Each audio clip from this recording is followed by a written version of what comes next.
Mental health.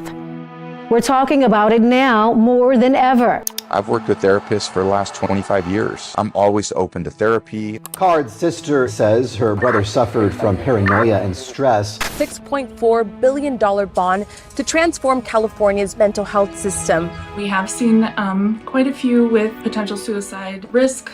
During these times of unrest and an important year for our country, Spectrum News is taking a closer look at mental health and how it affects all of us. No matter your race, Charles is kind of like a life coach to me. age, hola Rosita, Hola, Dr. Cross. or how you identify. In our culture, it's very much taboo to speak about mental health. We are showing you the suffering. I cried myself at night to sleep. I considered suicide for a very short amount of time. And also the solutions. I tell the parents, be open. That will be so comforting to your child. From coast We have more work to do, and we've been doing more.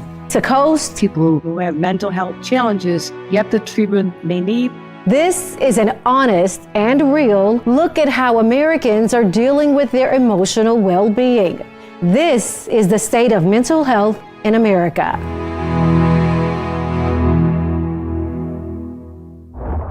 Hello, everybody, and welcome to the State of Mental Health in America. I'm Dr. Nicole Cross. Over the next half hour, we are checking in with people from all walks of life, asking, how are you doing? It is a question many take lightly and often answer it without thinking, but how are you really doing? Earlier this year, beloved Sesame Street Muppet Elmo asked his social media followers that question, and let's just say the reaction was not what he expected. Thousands of people, including celebrities and even some well-known brands, responded, sharing very vulnerable answers like, "My job is a joke and the world is burning." They say they felt depressed at their lowest and were struggling. Now, shortly after that post, Elmo sent out another tweet saying he was glad he asked the question and that he learned how important it was to ask a friend how they're doing. Soon, we will hear from one of Elmo's friends, Rosita, on how she copes when she's sad. But first, the facts behind the feelings. It is likely that you or someone you know is managing a mental health condition, and it is important to know you are not alone. According to the National Alliance on Mental Illness, 1 in 5 adults in the U.S. live with a mental illness, and for children, that number is 1 in 6. Mental illness can be invisible or may look different on each person. From anxiety to depression to an eating disorder, millions of Americans are navigating these common mental health issues, including Allison Christopher, a woman in New York who reached out to us wanting to share her experience with bipolar disorder, hoping to be understood.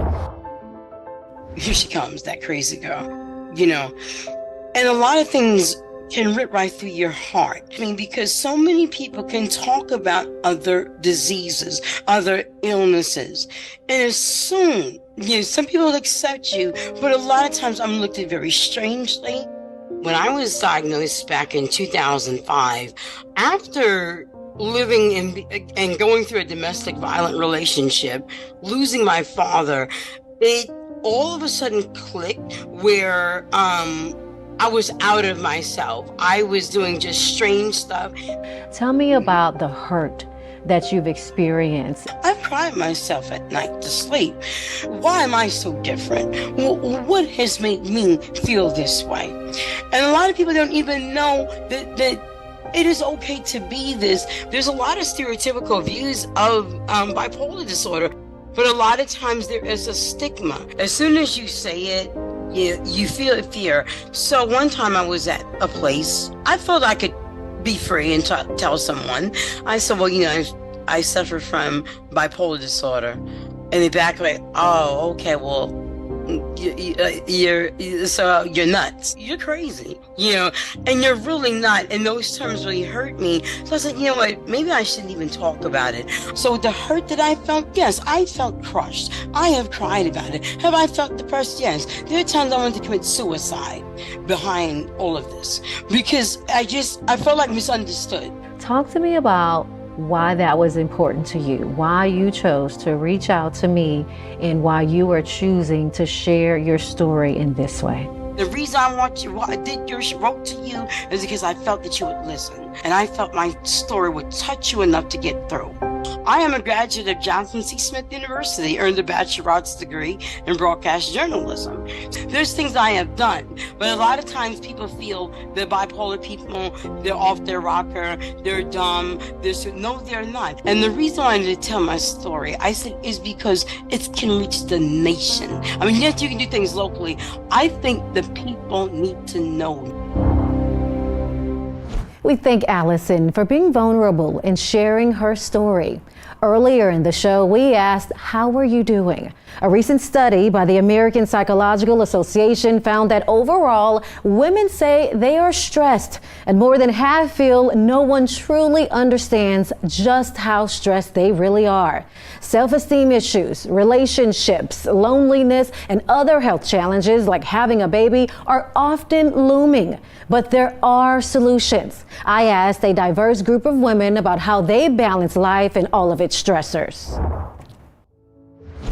Leah, I want to start with you. What is your number one stressor right now? What's keeping you up at night? Oh gosh, there's so much, but what I would say keeps me up most at night is the unrealistic expectations that we put on women, especially women of color. Representative Bowers, what keeps you up at night? Truly what keeps me up at night is just, as Leah said, finding balance.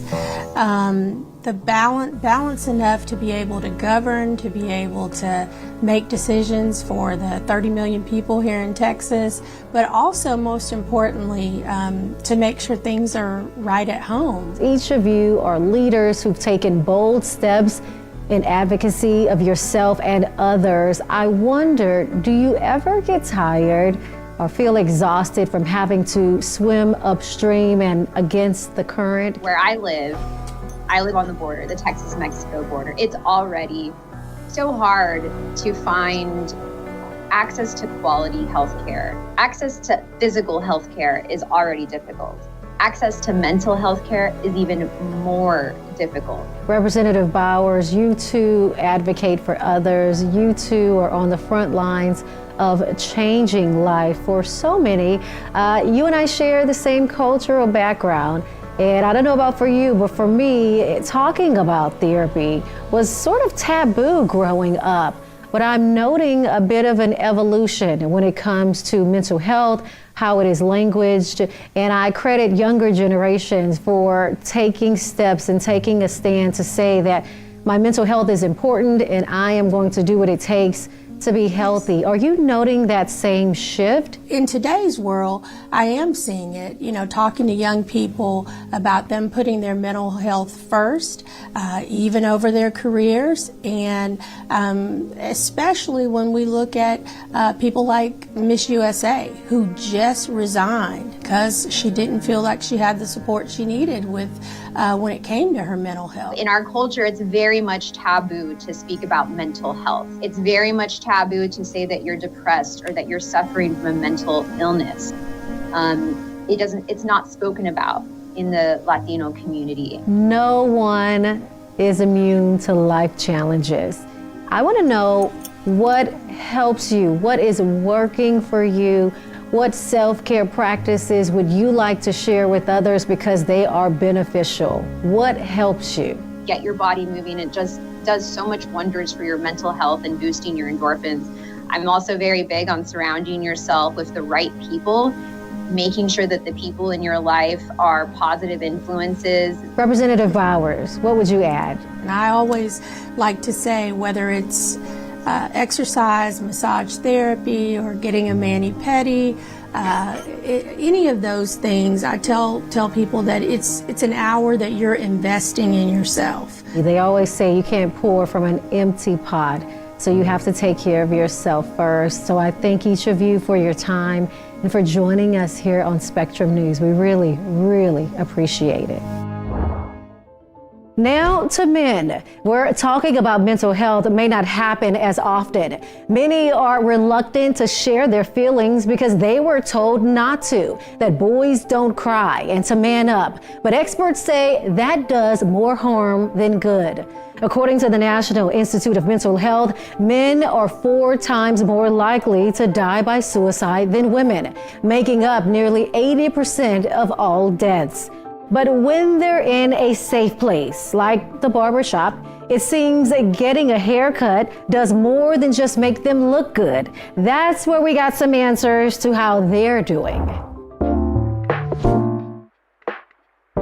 With men's mental health, there's a lot of things that we engage in, some positive, some negative. I can't tell you about every conversation they had in the barbershop. The relationship between a barber and client? Your barber is almost like your uncle, like a family member. A friend. Just being able to come and fellowship and be around guys and be able to maybe leave with a fresh cut and some new knowledge. My haircut's the most important thing, and it helps me feel confident about myself. Before getting a haircut, I feel very sluggish, and then after a haircut, I feel like I'm ready to go out and do what I gotta do and talk to people. For the mental health of the client, it gets them talking. Any issue or any reservations they may have going on in their lives. Charles is kind of like a life coach to me. Every time I come to him, he always just has an answer to my questions, especially because he's way older than me. And he's been through a phase in my life where my brother passed away, and he was actually there supporting me a lot. It's really just that life connection. Just positively motivate them to know that you are someone and you can win. Being able to come again to a barbershop that you feel as a safe space, it will immediately help your mental health. The feel of the vibration of the clippers, the feel of just being maintenance is therapeutic in itself. A man from Arkansas has made it his mission to create space for more men to talk about their mental health. Lorenzo Lewis created the Confess Project of America, an organization that teams up with barber and beauty shops across the U.S. to discuss issues men face, like sexuality and police brutality. Up next, we're talking kids.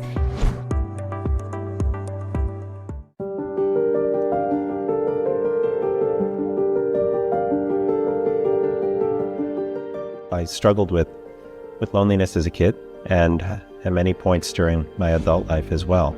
But the truth is, I never talked about it when I was a kid. I knew my parents loved me, I knew my sister loved me, but despite that, I just felt this sense of shame. We are back with more of the state of mental health in America. You just heard from the U.S. Surgeon General, Dr. Vivek Murthy, opening up about his own mental health struggles, which started when he was a kid. According to the National Library of Medicine, nearly 20% of children have a mental, emotional, developmental, or behavioral disorder. For parents, it can be hard to know how to help your child, even when you know that help is needed. Florida family therapist Sylvia Kaminsky explains. It's very isolating and abandoning for children to be in the mental health system on their own without the family being involved. I tell the parents, be part of the solution, be open. That will be so comforting to your child if you also acknowledge what is happening in their lives, what part you are aware of, what you can do. A lot of times there's a breakdown in communication, that doesn't help the symptoms the child is happening. So I have to really work with the parents mostly at the beginning to get them. It's like boot camp, okay, we're gonna fight this enemy, which is mental health. We gotta make sure that everybody is equipped and is educated and can be a part of things. So I tell them, come and talk to me. Don't just send me your kid and think that I could somehow make it all better. And that's not realistic. It's also important for kids to do the work as well. Sylvia says that children should talk to their parents about what's going on and avoid carrying their issues alone. And for those whose parents may not be a good mental health resource, Sylvia recommends talking to another trusted adult. That could be a teacher, a coach, a counselor at your school, or someone at your place of worship. And speaking of counselors, we know that there is a major shortage right now. Many in need of mental health care are waiting hours and hours to get help. And for some, language barriers are a problem as well. A popular character on the hit children's show Sesame Street is speaking out about her mental health challenges. Rosita the Muppet is a native Spanish speaker. I spoke with her in Spanish to make her feel more comfortable about expressing her feelings. She has some advice that even adults can use. Take a listen. Hola, Rosita. Hola, Rosita. Hola, Dr. Cross. Doctora Cross. Cuéntame de algún momento en el que te sentiste triste. Ay, en algún momento que me siento triste, bueno, muchas veces. Bueno, ¿sabes qué? El otro día estaba yo jugando con Elmo y él construyó una torre enorme de bloques. ¿Te acuerdas ese día? Yo me acuerdo. Y estaba él, se sentía muy, muy feliz y orgulloso. Y yo llegué con mi pelota y tristemente le tiré la torre. Sí, se cayó. Y Elmo obviamente se enojó conmigo y me sentí un poco triste, pero también entendí por qué se había enojado conmigo, porque le había yo tirado la torre. Elmo, muy lindo, me pidió disculpas y yo le dije, pero yo entiendo por qué te enojaste, aunque yo me haya sentido triste, pero más bien me sentí triste de que yo le haya tirado la torre. ¿Qué haces para sentirte mejor? Esa es muy buena pregunta, doctora. Bueno, hago muchas cosas. La primera es un consejo que mi papi me dio y me dijo, Rosita, te tienes que hablar a ti misma bonito, amable y tranquila. Cuando estés nerviosa, cuando tengas ansiedad, tienes que ser buena contigo misma. Y también tengo que respirar profundamente, tomar una pausa y respirar profundo así. Hay una respiración de volcán, ¿verdad? Ay, sí, vamos a hacerla, claro, vamos a hacerla. La respiración de volcán es como si la lava subiera. La lava subiera. Y uno inhala y después la lava sale y uno exhala. Y así se van los sentimientos. Y esto me ayuda a sentirme mucho mejor. Bien, bien. Gracias por acompañarme, Rocio y Rosita. Gracias. Ay, gracias, doctora. A usted, doctora Cross. Un beso. Besos. ¡Mua! Adiós. ¡Mua! Adiós, amiga. Sesame Street has created a website of mental health resources for kids in both Spanish and English. You can use them for free by visiting sesame.org. The state of mental health in America continues after this quick break. Up next, we are taking you inside a Texas studio to show you how one artist is using her craft to help herself and others.